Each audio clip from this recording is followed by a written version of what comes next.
জুমাবারে যখন ইমাম খুতবা শুরু করবেন তখন এভরিথিং ইজ স্টপ, সব কিছু বন্ধ। কিন্তু একটা জিনিস আছে, কি আছে বলেন তো? তা হলো কেউ যদি মসজিদে ঢুকে তাহলে তিনি বসবেন না যতক্ষণ না 2 রাকাত নামাজ আদায় করেন। যতক্ষণ না 2 রাকাত নামাজ আদায় করেন, যেটাকে দুখুলুল মসজিদ বলে, দুখুলুল মসজিদ আদায় না করে তিনি বসবেন না। এটাকে তাকে করতে হবে।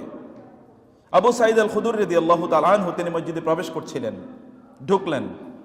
এর মধ্যে মুআবিয়া রাদিয়াল্লাহু তাআলা আনহু, মারওয়ান ইবনুল হাকাম, তিনি তখন আমিরুল মুমিনিন, খলিফা, প্রেসিডেন্ট, তিনি খুতবা দিচ্ছিলেন। তিনি দাঁড়িয়েই মসজিদে ঢুকেই তিনি বসার আগে 2 রাকাত নামাজ পড়ছিলেন। মসজিদে ঢুকেই বসার আগে কয় রাকাত নামাজ পড়ছিলেন? আপনাকে আমার কথা বুঝতে পারছেন? সায় দিতে হবে। 2 রাকাত নামাজ পড়ছিলেন।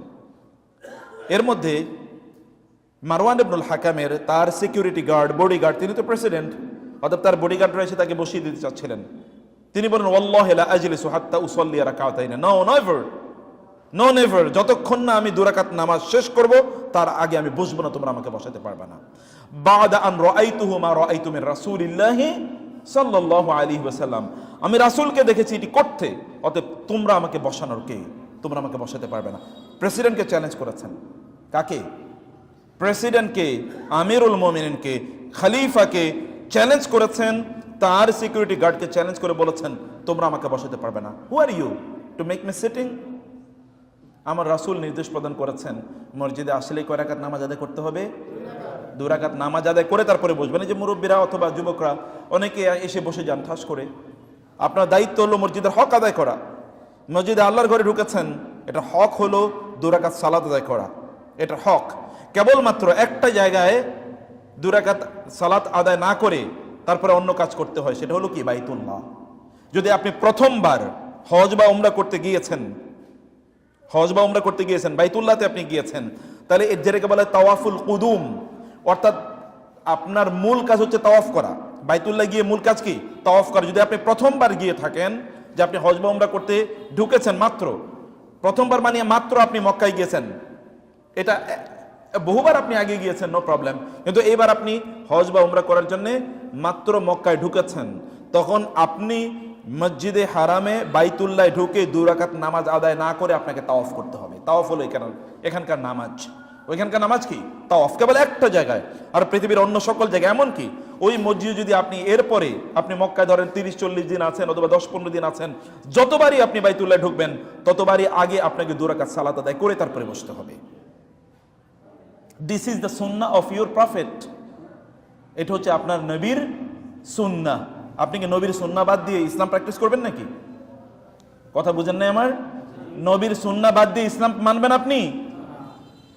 যদি সেই ইসলাম আপনি মানতে চান, তাইলে আপনার ওই ইসলাম প্রত্যাখ্যাত হবে। ফালইয়াহদারিল্লাযীনা ইউখালিফুনা আন আমরিহি আন তুসিবাহুম ফিতনাতুন আও ইউসিবাহুম আযাবুন আলীম। আল্লাহ বলছেন, রাসূলের সুন্নাহ থেকে মুখ ফিরিয়ে নিয়ে তুমি যদি অন্য কোনো কিছু করতে চাও, তাহলে তুমি ফিতনার মধ্যে পড়বে এবং তোমাকে ভয়ঙ্কর শাস্তির মুখোমুখি হতে হবে। কে বলছেন এটা? আল্লাহ বলছেন। শাস্তি দেবেন কে? আল্লাহ। শাস্তির অপেক্ষা করতে হবে। অতএব আল্লাহ রাসূল যখন কোনো কথা বলে, তখন সেখানে আর কারো কথা চলবে না, সেখানে কেবল কার কথা চলবে? আল্লাহ এবং আল্লাহ রাসূল। এই জন্যে আব্দুল্লাহ ইবনে আব্বাস রাদিয়াল্লাহু তাআলা তিনি বলতেন, কুল্লুন ইউখাযু মিন কাওলিহি আও ইউতরাকু ইল্লা সাহিবু হাযাল কবরি। প্রত্যেকের কথা কিছু নেওয়া যায়, কিছু বাদ দেওয়া যায়, যে ঠিক আছে ওনার কথা এটা আমি মানলাম, এটা মানলাম না, কিন্তু একমাত্র এই কবরের অধিবাসী যিনি, অর্থাৎ রাসূলুল্লাহ সাল্লাল্লাহু আলাইহি ওয়াসাল্লামের কথাই কেবল আপনি বলতে পারবেন না যে এটা মানলাম, এটা মানলাম না, এটা বলতে পারবেন না। কারণ আপনাকে পুরোটাই মানতে হবে। আপনাকে কি করতে হবে? পুরোটাই মানতে হবে। You don't have any choice.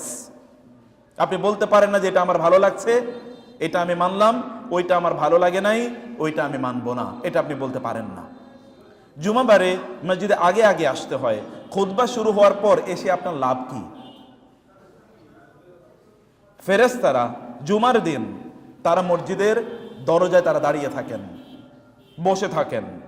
কি নিয়ে? আমলনামা নিয়ে। এই যে আপনাদের আমলনামা, কিরামান কাতিবিনা ইয়ালামুনা মা তাফআলুন, তারা লিখছেন, তারা জানেন।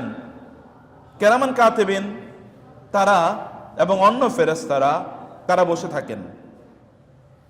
কারা মসজিদে ঢুকছে আল আউয়াল ফাল আউয়াল ফাল আউয়াল, কারা প্রথমে ঢুকছে, কারা প্রথমে ঢুকছে, কারা প্রথমে ঢুকছে। এরপরে খতিব যখন বের হন এবং তিনি খুতবা দেওয়া শুরু করে দেন, তখন ফেরেশতারা আপনাদের যে আমল নামে যেখানে রেকর্ড লিখছেন, রেজিস্টার বুক, এটা তারা বন্ধ করেন। বন্ধ করে এবার ফেরেশতারা কি শোনেন?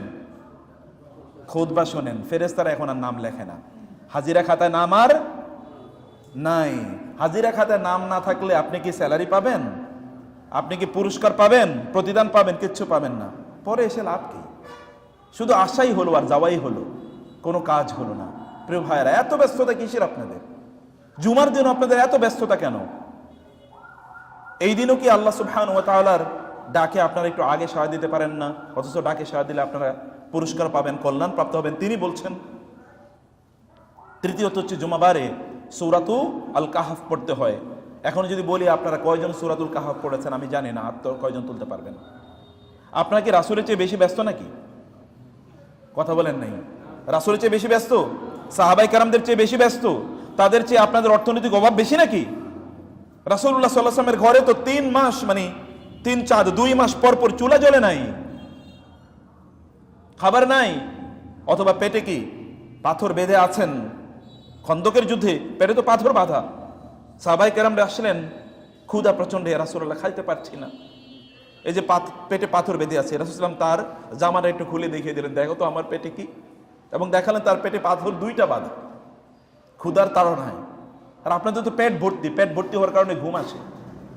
Most of the people they sleep or they fall asleep because the stomach is full of food. এত খাওয়া খাইছে এখন সে হাঁটতে পারে না, চলতে পারে না। আর রাসূলুল্লাহ সাল্লাল্লাহু আলাইহি ওয়াসাল্লাম, সাহাবায়ে কেরাম, তাদের ঘরে খাবার ছিল না। তাদের ব্যস্ততা আপনাদের চেয়ে অনেক অনেক বেশি। যুদ্ধ করতে হয় প্রতি মুহূর্তে দিনকে বাঁচানোর জন্য, মুসলিমদেরকে রক্ষা করার জন্য, দিনকে প্রচার করার জন্য। আর আপনারা শুধু আমল করেন, এর বাইরে আর কিচ্ছু না। এই আমল করার মতো সময় আপনাদের নাই। দিন প্রচার অথবা প্রতিষ্ঠার জন্য যুদ্ধ কবে করবেন আপনারা?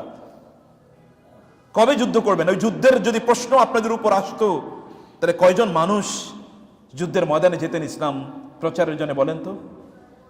অধিকাংশ লোকেরই তো অবস্থা এরকম হতো, আমার শরীর ভালো না, আমার পরিবার আছে, আমার বাচ্চারা আছে, অথবা আমার ক্ষেত খামার আছে, আমার চাকরি বাকরি আছে, ব্যবসা বাণিজ্য আছে। অধিকাংশ লোকের অবস্থা হতো এরকম। এই যে সহজ দিন আপনারা পেয়েছেন না, সহজই দিন আপনারা পেয়েছেন, এই জন্য আপনারা বুঝেন নাই।